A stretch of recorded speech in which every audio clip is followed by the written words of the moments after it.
No. No què? No hi ha cobertura. Vaig? Sí. Sort que m'he dut el paraigua. Quan les coses comencen a anar malament, pensem que podem controlar tot el que ens passa. No podem, no, senyor. A l'hora de dinar, no fa ni mitja horeta, m'ha deixat l'assistenta. Us semblarà un detall sense importància, però no, la veritat és que ne té molta.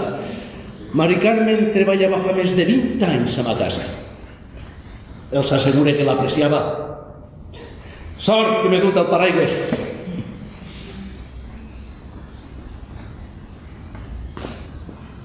A les vesprades també treballa vostè? No. Jo sempre ix de casa a mitja horeta de marxa per el que puga passar.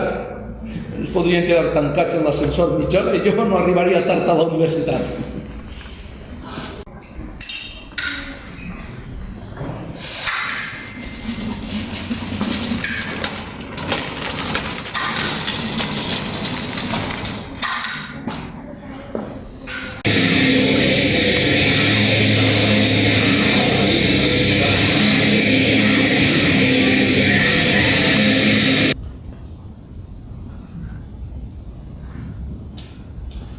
No, espera't.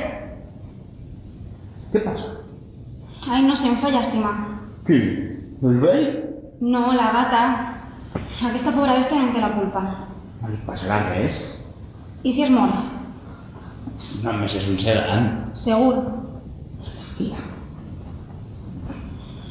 Ai, no sé, i si arriba? Fa 5 minuts que hauria de ser així, sempre és molt puntual.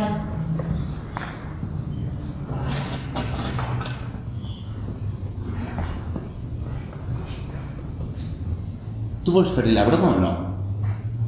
Una intel·ligència sorprenent!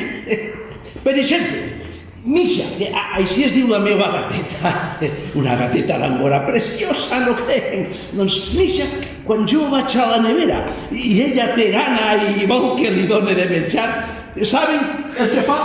Saben el que... Em deixes veure això? Què tens a la maneta? Mires de la senyoreta? Quina sensació!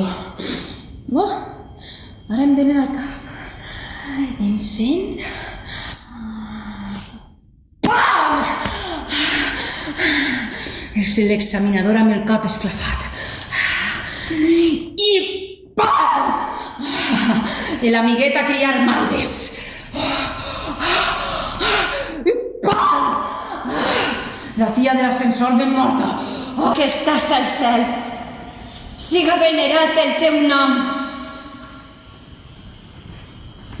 Acull a Misha, la pobra que no tenia la culpa de res. Que cada volta que el seu home obria la nevera, Es revolcava, roncava, es llepava els bigotis. que puga anar amb tu al paradís dels gats. Al paradís de les neveres. Amén! Sí. I més coses que s'inventaren, professor. Moltes més coses. És un crim. Ho diu la Bíblia, ho diu ben claret, no mataràs. Vols sopar amb mi? Tinc un convidat. Un convidat? Sí. Una persona que fa molt de temps que no veig.